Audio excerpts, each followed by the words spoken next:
On the day of the wedding, I heard my triumphant mother-in-law's voice on the phone. No one was sitting in the groom's family section. Aren't you ashamed? Do you regret treating me with contempt? My mother-in-law's pride lasted only 20 seconds. My name is Leah. I was born on a farm and raised on wheat. I'm also a 28-year-old office worker who loves bread more than side dishes. I used to be a track and field athlete until college, so it was fine back then. But now that I work in an office, eating too much bread leads to excessive calories. Before I knew it, my stomach had gotten so heavy it was weighing down my pants, and when I realized it, I shuddered in horror. It's bad indeed. I decided to start going to the gym after work. I met Aiden, who is soon to be married, at that gym. He was born and raised in New York City, working for a famous company. We became friendly, running side by side on the treadmill. We've been dating for 2 years with no major fights, and I accepted his proposal without hesitation. I thought we would be a peaceful couple even after marriage. However, there was one person who showed a strong aversion to our marriage, his mother, who was going to become my mother-in-law. What? Are you from a farming family? After we got engaged, when we went to visit his parents, my mother-in-law made it clear she didn't like me. That's great, because I can't drink alcohol, but I'm a sucker for bread. My ambition is to one day have my own farm and grow delicious wheat. In contrast to my mother-in-law, my father-in-law was all smiles and shared his wonderful dreams with us. Dad was born and raised in the city, so he has a strong yearning for the countryside. By the way, what's your father-in-law's #1 topping for bread? Can I start with a top 10? Sure.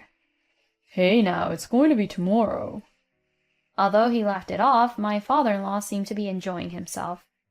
When I asked for just the top one, it turned out to be roast beef. I feel like I can get along well with my father-in-law. It's great that you, Aiden, found such a wonderful wife. Yes, it is. My mother-in-law looks me up and down. I'm a bit worried about whether you, a girl from the countryside, will be able to fit in with us city folks who were born and raised here in the city. Huh? I rolled my eyes at the sudden and impolite remark. My mother-in-law continued to make further disparaging remarks about me. Listen, I know your family is from the countryside, but don't you know to make appointments before meeting people? And bringing dirt-covered vegetables and showing up unannounced is embarrassing, so don't do it. Mom! Aiden looked shocked, too, as he watched his mother.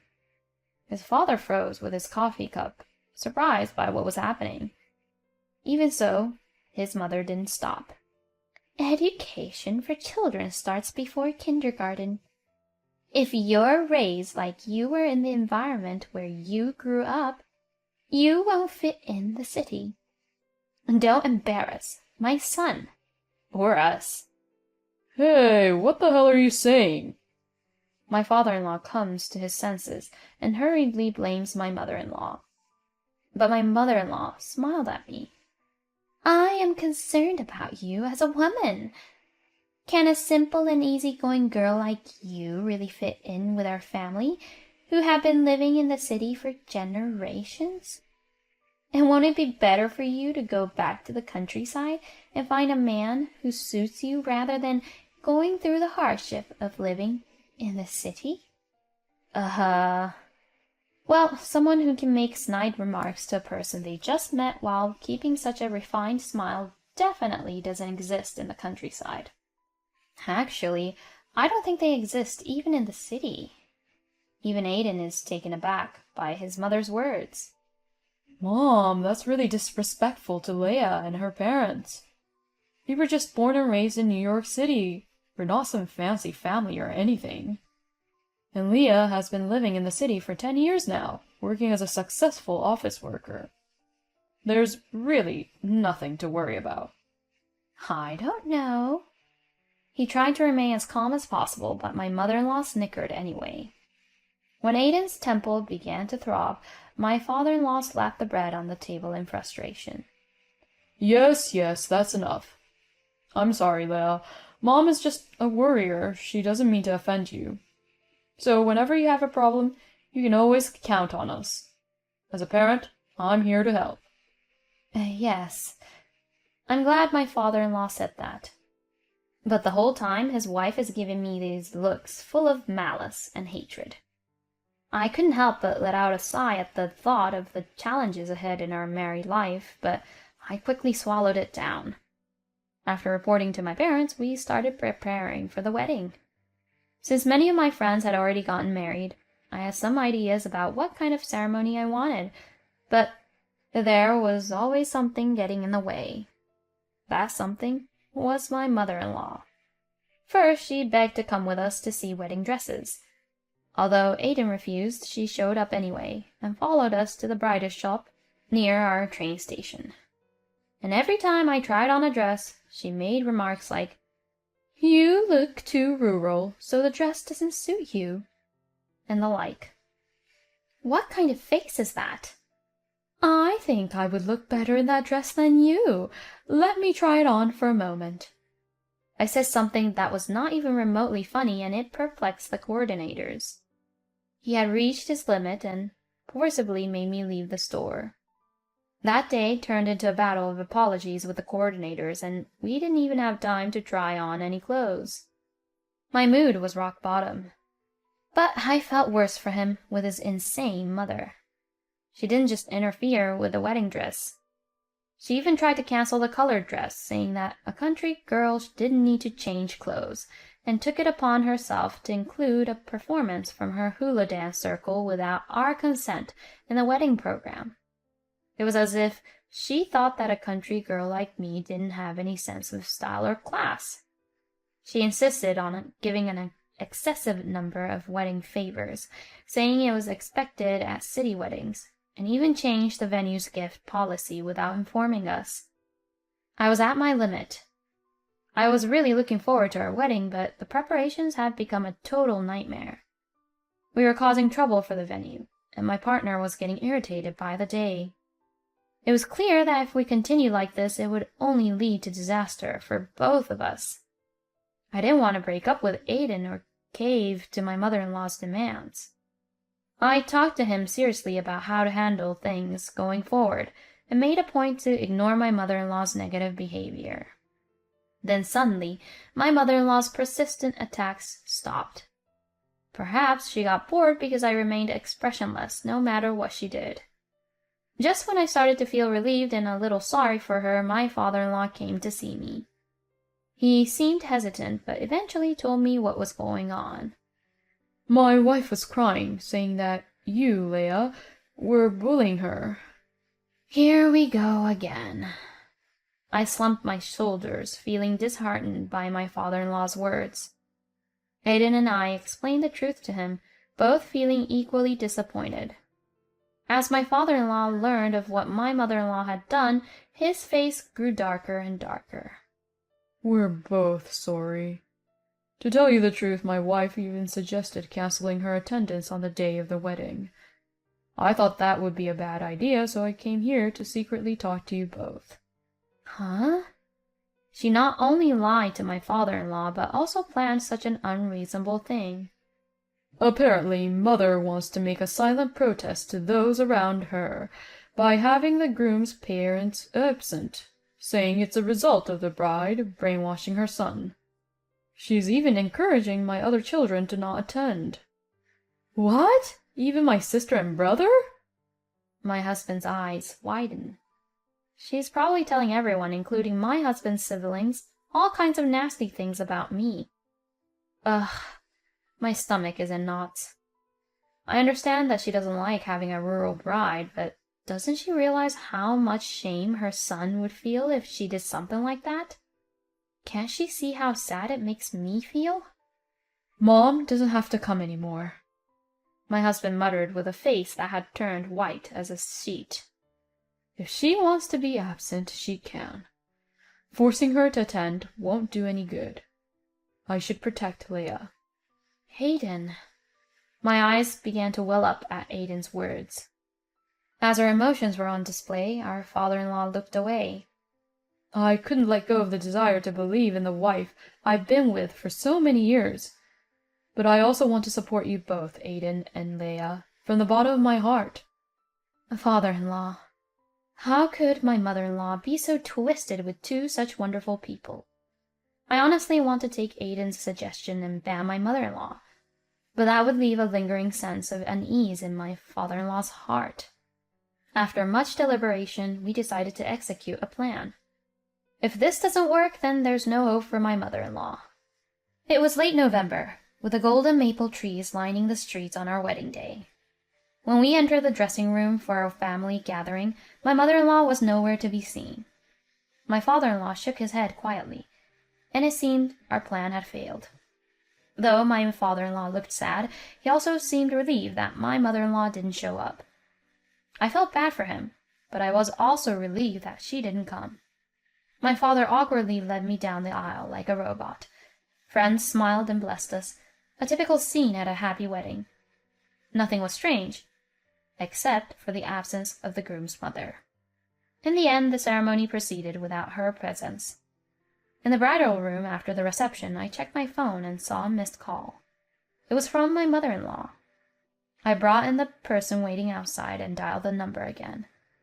The call connected immediately, and my mother-in-law answered excitedly and started speaking in a hurried manner. "Oh, Leia, aren't you in the middle of the ceremony? The bride has plenty of time to answer her phone. Ha ha ha ha." Mother-in-law. Hey, isn't it a surprise that my husband and children didn't show up? You must be in trouble, right? Isn't it embarrassing that no one is sitting at the groom's family seats? Do you regret disrespecting me? Ha ha ha. I bet you thought you were forgiven because I've been quiet, huh? Too bad. I, my husband, and my children don't accept someone like you. A country bumpkin. We all hate the idea of becoming relatives with a monkey-brained daughter-in-law like you. Take that! Ha ha ha ha ha! My mother-in-law, now convinced of her victory, cackled with laughter. What a foolish person she is. Then I turned to the person next to me, who was looking down, and said, "I beg your pardon, father-in-law." Ah ha ha ha! Huh? My mother-in-law's high-pitched laugh stopped. Yeah, what about me? What? Huh? Oh, Joe? But I thought you weren't coming today. Huh? The appearance of a person who shouldn't be there made my mother-in-law flustered. How could any parent boycott their son's wedding? You're the only person I know who is that insane. Huh? Huh? The only one who hasn't come is you, Emma. Huh? Why? What? No way, right? Leah wouldn't lie like you. Even our children are here, wishing for Aiden's happiness. I trusted you. It's a shame. Let's talk about this later. Wait, what does that mean? My father-in-law hung up the phone, rejecting my agitated mother-in-law. Leah, I apologize for dragging you into this situation, especially on your special day. As if to console my father-in-law, who bowed deeply, I quietly patted his hunched back. Our plan wasn't anything insignificant. It simply involved my father-in-law not disclosing to my mother-in-law that he had learned the truth from us. Leading up to the wedding day, he played along with my mother-in-law and even encouraged her to reconsider her actions. Our hope was that if she had a change of heart before the wedding, we would forgive her. If not, we would keep it a secret from her that my father-in-law and others would be attending the wedding. That's all there was to it. Until the day of the wedding, my father-in-law appeared to be holding out hope for a change of heart from my mother-in-law. However, she continued to fabricate lies about me, and it seemed like she hadn't changed her mind at all. In fact, she was so unpleasant that my father-in-law ultimately gave up on the idea of inviting her to the wedding, realizing that it would cause a huge disturbance. Naturally, my sister-in-law and brother-in-law were already in agreement with this decision. The wedding reception proceeded without any major issues, in the absence of my mother-in-law, and the atmosphere was warm and pleasant. I smiled as I saw off the guests and returned to the waiting room with my husband. Suddenly, my mother-in-law appeared with an angry expression, charging down the hallway with its bright red carpet. "Excuse me, Leah." "Oh, hello, Madame Boycott." "What?" That's terrible, Mom. My comment and her son's words caught my mother-in-law off guard, causing her to falter.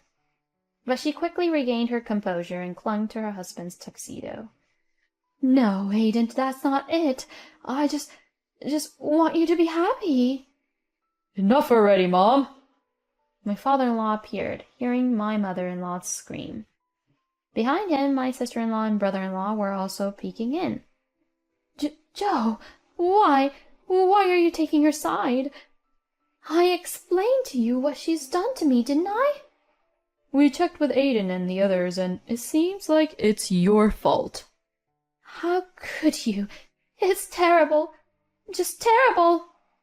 I watched as my mother-in-law crumpled to the floor, crying like a victim, while her husband looked down on her with disdain. You got what you deserved. You're lucky you were able to boycott my wedding, just like you wanted. No, that's not it. Then what is it? I mean, it's to make you realize. Yes, that's right. Everyone must have thought it was weird to have a wedding without the groom's mother. And they probably noticed that there was a problem with the bride. Yeah, that's why I explained everything properly, right? Huh? The groom's mother boycotted her son's wedding because she didn't like her daughter-in-law, who came from a farming family. Huh? Everyone was disgusted and sympathized with Leah. Huh? But it was cool. He declared, "I will definitely protect the bride." Hey, wait a second. What's with you guys? You've been acting like I'm the villain. My husband sighed exasperatedly while watching my panicked mother-in-law.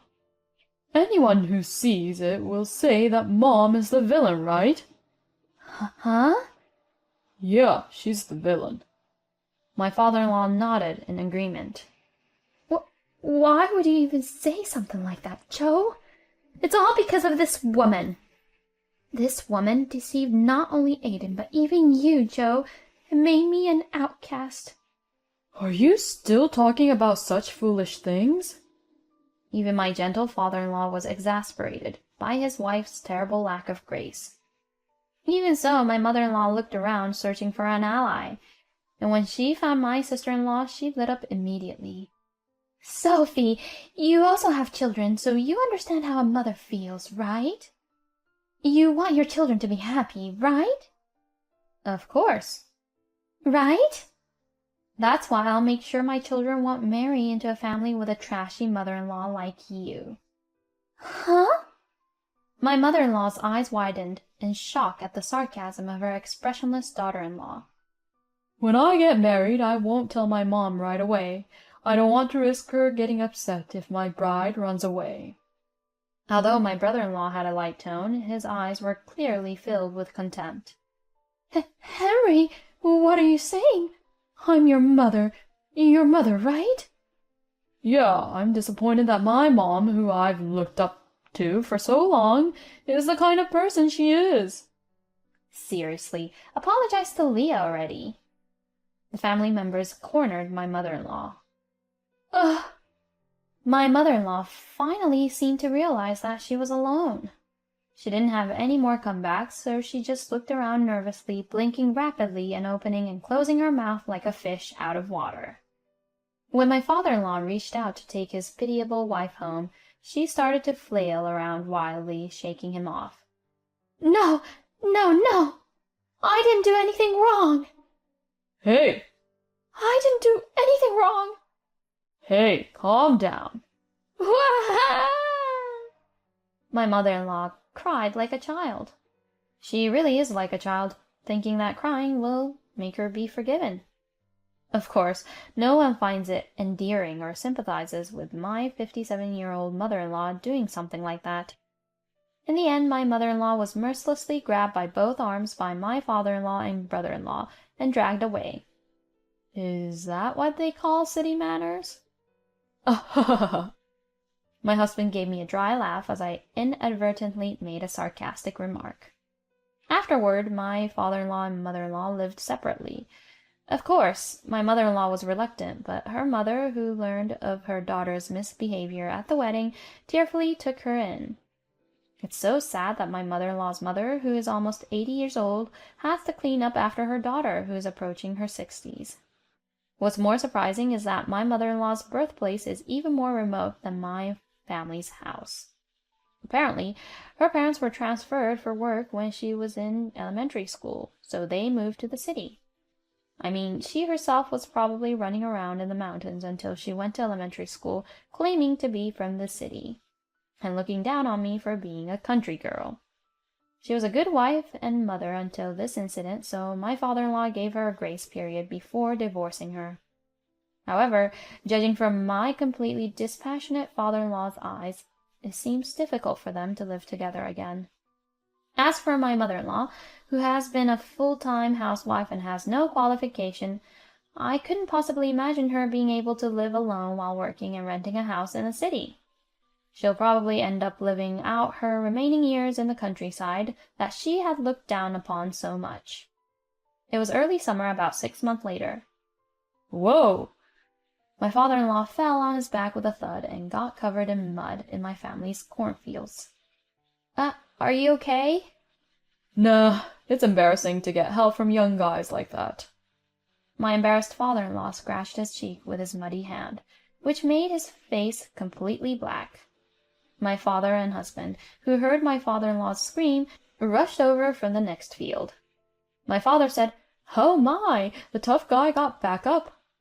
"Geez, Dad," I scolded my grinning father, but my father-in-law laughed it off. Well, I need to strengthen my legs and back more. That's because you're a city boy, Dad. My husband's comment made all four of us burst out laughing. After the holidays had passed, my father-in-law, who loves wheat, offered to help with planting corn.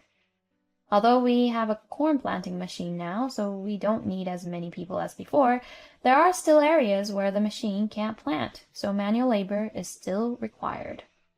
My father-in-law and husband handle the seedlings carefully and take on the heavy work, so my parents are also grateful for their help. As I gaze at the pastoral scenery, I savor my mother's homemade bread. The sound of the rustling corn swaying in the breeze is pleasantly soothing to the ears. Ah, what a beautiful view. I could eat 5 loaves of bread just looking at the scenery. That's sweet of you, Dad. I could eat 10 loaves. Don't compete over something like that. Both my husband and father-in-law seem to be having a good time. My parents, who are watching this, also seem happy, and it warms my heart. Getting married and connecting families, and having more people to share joy with is such a wonderful thing. My mother-in-law was a disappointing person, but I think it was really great to be able to meet my husband and become a family with my father-in-law. Eating a meal under the blue sky with my beloved family. It was simple, but it was more delicious than any luxurious dish. It was the best. Thank you for watching.